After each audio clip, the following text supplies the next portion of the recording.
یہ مرے ہوئے لوگ ایسا لگتا ہے یہ مرتے نہیں ہیں، یہ زمینوں کے نیچے دفن ضرور ہوتے ہیں لیکن یہ نکل نکل کر کے پھر اوپر باہر آ جاتے ہیں، پھر یہ دوسرا اوتار لیتے ہیں، شاید یہ گھومتے ہیں، روح بھٹکتی ہے ان کی۔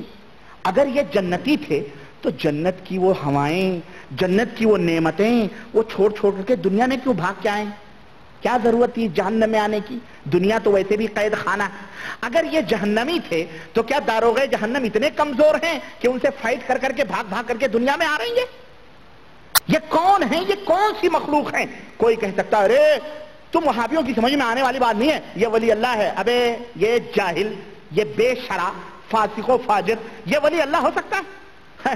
تم تو کہو اگر تم آسمان پہ، اور تمہارے اعلیٰ حضرت نے کہا ہے، ہم نہیں کہتے، اسی ملفوظ کے اندر تمہارے اعلیٰ حضرت نے کہا ہے کہ اگر کوئی بے شرع جاہل آسمان کے اوپر مسلح بچھا کر کے چلے، شریعت کا مخالف ہو تو وہ شیطان ہے، وہ ولی اللہ نہیں ہے۔ تو بتاؤ یہ بے شرع ولی اللہ کیسے ہو گیا؟ اور یہ تو خود ہی کہہ رہے ہیں کہ یہ تو خالی ڈبہ ہے، اس کے اندر تو کچھ بھی نہیں ہے، لیکن کہتے ہیں نہیں، تم دامن پکڑ لو، بھلے تم فاسق و فاجر رہو، بھلے تم بے نمازی رہو، تم بے نمازی صحیح، تمہارا وہ پیر بھی بے نمازی صحیح، تمہارا وہ پیر بھی بے نمازی صحیح، تمہارا وہ پیر بھی بدعقیدہ صحیح، لیکن جو سلسلہ لگا ہے قادریہ، نقشبندیہ، چشتیہ، شہروردیہ کا، ارے وہ فیضان تو وہاں سے غوث اعظم کا آ رہا ہے نا، ارے وہ سب کو بخشوا لیں گے، سب کو۔ یہ عقیدہ امت کے سامنے بیان کیا جا رہا ہے۔ اور سنو، حد ہو گئی بددینی کی۔ کہتے ہیں کہ ائمہ دین فرماتے ہیں کہ حضور غوث اعظم کے دفتر میں، دفتر یعنی ریکارڈ کاپی جو ہوتی ہے بھائی، ریکارڈ، کہتے ہیں ان کے دفتر میں، حضور اعظم کے دفتر میں قیامت تک کے مریدین کے نام درج ہیں۔ یہ سنی تھی آپ نے یہ باتیں؟ یہ میرے عزیزو، یہ کرشمہ سازیاں ہیں کس کی؟ صالحین بزرگوں کی شان میں غلو کرنے کی۔ یہ جب اسلام ہی سو جائے گا تو بے دینی پنپے گی نہیں؟ بتاؤ، اسلام اگر غافل ہو جائے تو بے دینی پنپے گی کہ نہیں پنپے گی؟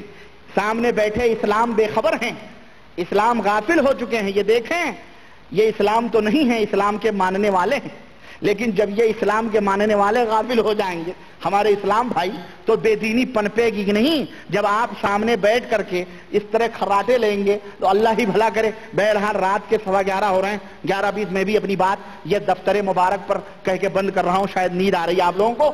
کہتے ہیں اعلیٰ حضرت کہ قیامت کے مریدین کے نام، قیامت تک کے جو مریدین ہیں۔ اب بتاؤ، غوث اعظم سن 5ویں صدی ہجری کے ہیں، 6ٹھی صدی ہجری کے 5ویں صدی کے اخیر میں، اب قیامت تک ان کے مریدین کیسے ہوں گے؟ ہاں میں بتاؤں کیسے ہوں گے؟ ہمارے پیارے لوگوں کے ذہن میں پھٹ سے بات آئی ہوگی، یہ جو یار لوگ ہیں ٹی ٹی ایس، یہ وہابی ہے، اس کی سمجھ میں کہانے والے، یہ ہمیں بتائیں گے، ہم جانتے ہیں، ہمیں بتاؤ مت، ہم جانتے ہیں کیسے غوث پاک کے مرید ہوں گے۔ یہ جو تم نے قادریہ سلسلہ نکالا ہے، یہ جتنے لوگ بھی اس سلسلے میں جڑیں گے سب غوث اعظم کے مرید کہلائے جائیں گے۔ تو قیامت تک جتنے بھی قادریہ سلسلے میں جڑے ہیں، سنو قادریوں پادڑیوں، تمہیں خوشخبری احمد رضا خان دے رہے ہیں، اسی لیے لوگ قادری پادڑی بن رہے ہیں۔ سنو، کہتے ہیں کہ حضور پرنور فرماتے ہیں، حضور پرنور رضی اللہ تعالیٰ عنہ، ابھی تک نبی صلی اللہ علیہ وسلم ہی حضور پرنور تھے، اب غوث پاک بھی کیا ہو گئے؟ بولو، حضور پرنور ہو گئے۔ اعلیٰ حضرت جو ہے نا، یہ ہمارا استاد جو تھا بدر الدین قادری، یہ مر گیا بامبے میں، سرتی تمباکو، فقیر محمد بڑی زبردست کھاتا تھا یہ، ہاں، پان سے ہمیشہ ہونٹ لال، اور بالکل جیسے تمباکو کڑوا ہوتا ہے نا، ایسے یہ بھی بالکل کڑوا تھا۔ فارسی کی پہلی دوسری مجھے پڑھائی ہے اس نے، بالکل، اور پگڑ پیلے کلر کا باندھتا تھا، بال ٹھاکرے والا، ہاں وہی گیروے کلر کا پیلا رہتا تھا اس کا پگڑ۔ تو سنو، یہ تو کہتا ہے حضور پرنور، یہ خود اس کو لکھ رہا ہے احمد رضا خان صاحب کو۔ سنو، کہتے ہیں حضور پرنور رضی اللہ عنہ فرماتے ہیں، کیا فرماتے ہیں؟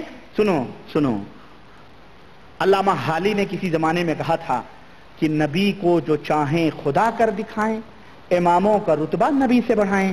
کہتے ہیں کہ حضور پرنور فرماتے ہیں، حضور پرنور یعنی غوث پاک فرماتے ہیں کہ رب عز و جل نے مجھے یہ دفتر عطا فرمایا ہے، اللہ نے یہ دفتر انہیں عطا فرمایا ہے کہ منتہائے نظر تک وسیع تھا، اتنا بڑا رجسٹر کی حد نگاہ تک وسیع تھا، اس میں قیامت تک کے میرے مریدین کے نام تھے، اور مجھ سے فرمایا وَهَبْتُهُمْ لَكَ، میں نے یہ سب تمہیں بخش دیے ہیں۔ حد ہو گئی، ہوئی کہ نہیں؟ بولو، حد ہو گئی، واقعی کفر کی حد ہو گئی۔ استغفر اللہ، یہ عقیدہ استغفر اللہ کہاں سمانے والا ہے؟ یہ بدعقیدگی جس کے اوپر قرآن و سنت کی مہر ہے، چھو کے بھی نہیں گزری ہے، ان سے چھو کے بھی قرآن و سنت کی نہیں گزری ہے ہوا۔ کہاں قرآن، کہاں احادیث؟ پورے رجسٹر حضرت غوث پاک کو قیامت تک کے آنے والے سب اللہ نے انہیں عطا کیے، تو رسول اللہ کہاں گئے؟ بولو، استغفر اللہ، حد ہو گئی واقعی۔ میرے عزیزو، یہ صفحہ نمبر 72، باتیں بڑی زیادہ ہیں، میں تو 3-4 واقعے میں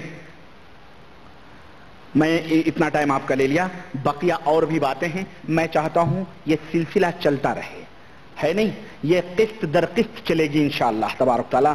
یہ پوری بدعقیدگیاں میں لا کر کے بیان کروں گا، تاکہ آپ حضرات آنکھیں کھولو اور صرف قرآن کریم اور محمد الرسول اللہ صلی اللہ علیہ وسلم کی صحیح احادیث، جن باتوں پر عرش والے رب کے فرمان کی، قرآن کی مہر ہو اور مدینے والے نبی کے فرمان کی مہر ہو، وہی باتیں ہمارے عقیدہ، عمل، اخلاق کے لیے درست اور بہتر ہیں، اور جن باتوں کے اوپر ان کی مہر نہ لگی ہو ہمارے لیے وہ نہایت ہی زہر سے بھی زیادہ نقصان دہ اور بدبودار ہے کہ نہیں ہے؟ یہ اس فتنے میں، اس پرآشو دور میں، اس فتنے کے دور میں ہمارا یہی منہج ہے اور ہمارا یہی طریقہ ہے۔ اللہ وحدہ لا شریک سے دعا ہے کہ اللہ تعالی ہمیں اور آپ کو نیک عمل کرنے کی توفیق عطا فرمائے، اور ہم سب کو قرآن و سنت پہ چلنے کی توفیق عطا فرمائے، آمین یا رب العالمین۔ وصلی اللہ علی نبینا محمد وعلی آلہ وصحبہ اجمعین، والسلام علیکم ورحمۃ اللہ وبرکاتہ۔